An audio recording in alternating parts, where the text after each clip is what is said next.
Hi everybody, I'm Mephisto and welcome to my review of Dune 2021.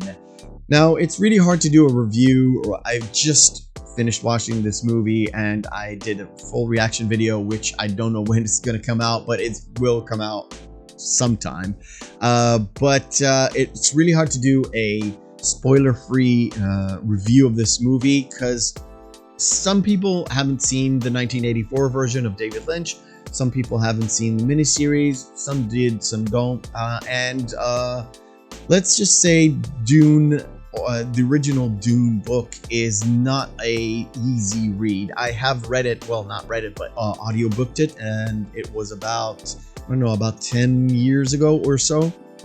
So I have a little bit of point of reference. So anything that was in this movie didn't really surprise me. I was going into this movie. I could have heard people talk about this movie and tell me all about it, and still it wouldn't bother me. But as a service to you guys, I'm going to do this without any major spoilers. So let's talk about visuals for this time. I've seen this at the TV version, so not a big IMAX, not a big not a big soundstage or a theater or something like that.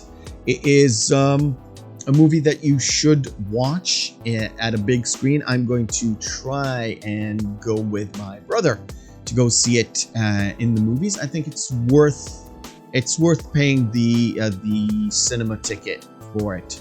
Visuals were great. I like the fact that they've went with the backstory and kind of explained to you a little bit of what's going on, but not too much. There were a few things in this movie that kind of gave me the feels when it comes to visuals. Sort of like the ornithopter was much more of the design. I don't remember the miniseries, but I do remember that when Dune, the game Dune came out, it had a very specific type of ornithopter, which was kind of copied here. And I liked it very, very much.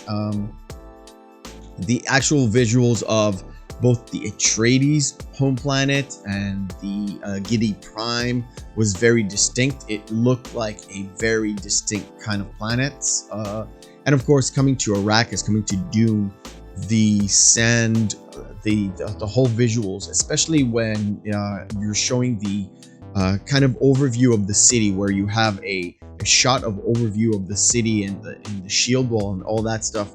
It looks spectacular and it actually fits. So all the rooftops had the little sand on top of them, so you know they're in the middle of the desert. The again, going back to the ornithopter and all the vehicle designs, everything that was grounded looked like it was mechanical and physical, even though it's probably mostly all of it is CGI.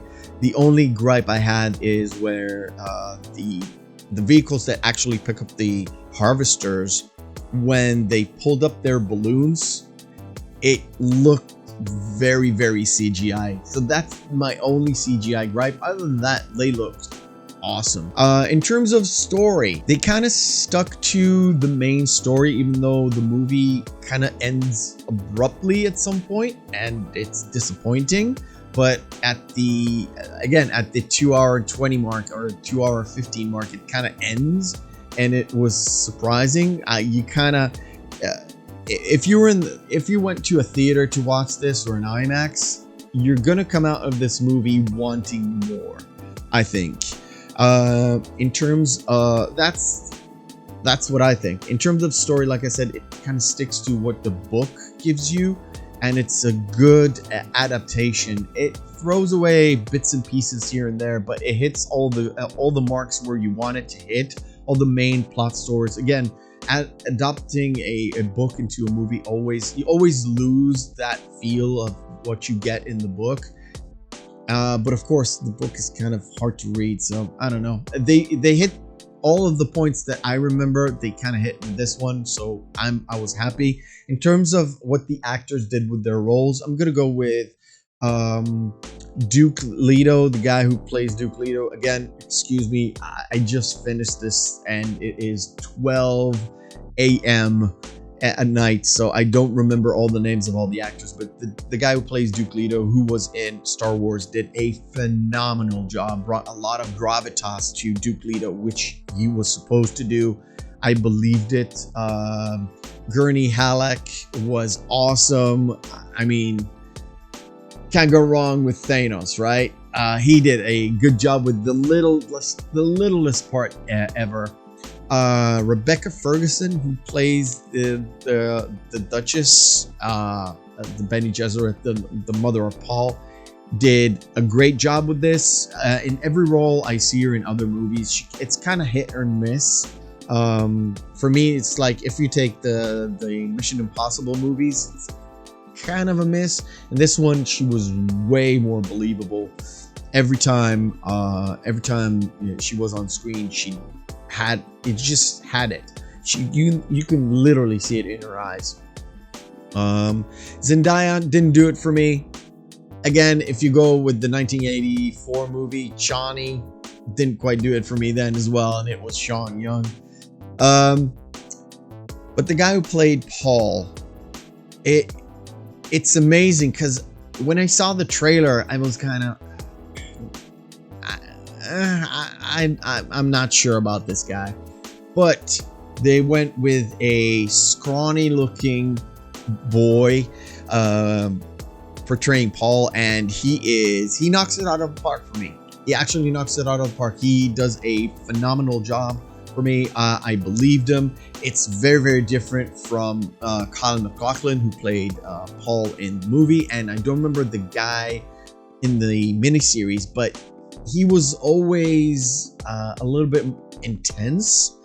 And with the guy who plays Paul in this movie, there are moments where you feel he's like a weak little, not a weak little boy, but a shy, innocent little boy. And sometimes he just switches on and you see the man he's supposed to be at the end, kind of poised and has taking his training to heart and really going after it in terms of how the Paul, the character, is. Jason Momoa as Duncan Idaho. Again, Jason Momoa almost can't do any wrong. Damn, good job, and a phenomenal epic last scene. The last scene he's in, it's so epic. It's so well done.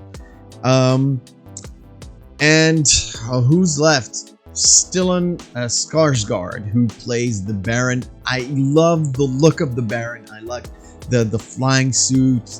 I like everything about it. He is way more menacing kind of Baron, and less a crazy kooky Baron as in the David Lynch movie that we had. Much love, like in this movie, I much prefer his kind of portrayal of it, along with something that is missing in this one. I'm not sure it's gonna be in the next movie, if there is a next movie, but yeah, we've got David Bautista maximizing his, I think it's all in all about 5 minutes in like 2 or 3 scenes that we see him, and he maximizes the role of a Raban. Ooh, and again, left this movie with a kind of abrupt end, and feeling like I want more out of it. So let's give this movie let's give it a, I don't know, stars rating. What do you want? Out of 10. Let's do out of 10, because I usually do out of 10 when I discuss movies, because there's always so many variables. Visuals 10, acting we'll say 8.5. Overall story was very well done. Not too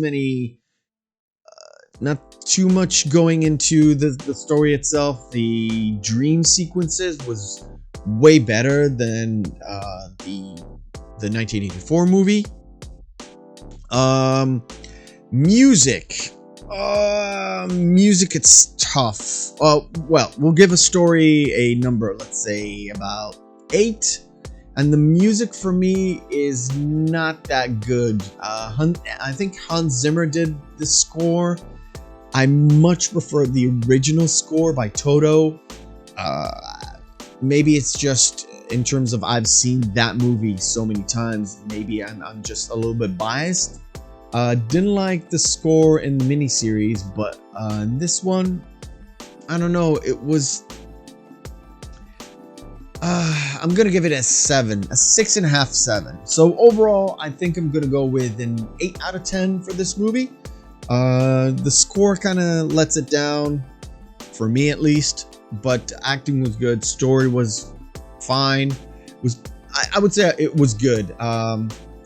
Didn't go too much into politics and such, and which I love. It was just a movie to give you a story, and it was strong on the story, and it kept to what made it good was the book. And I like that, because when you take, let's say we take a series like Game of Thrones, where when you had source material, it was good, and when you didn't have source material, it was just a big flop. So they went with the source material, they went with the book, got everything that you need, all the hit points that you need from the book that you needed to hit were visually presented to you as part of the story, and it was awesome. That's it for me, Mephisto. Like, share, and subscribe to this channel, and join us every week on Saturday, 8 p.m. UK, 3 p.m. Eastern Time, and 12 p.m. Pacific for The Real McCoy, our movie podcast. Me and my friend Oh My Feelings discussing it with, sometimes we have some guests, and we discuss movies from the past, kind of educating you. So I'll see you out there in the world of movies.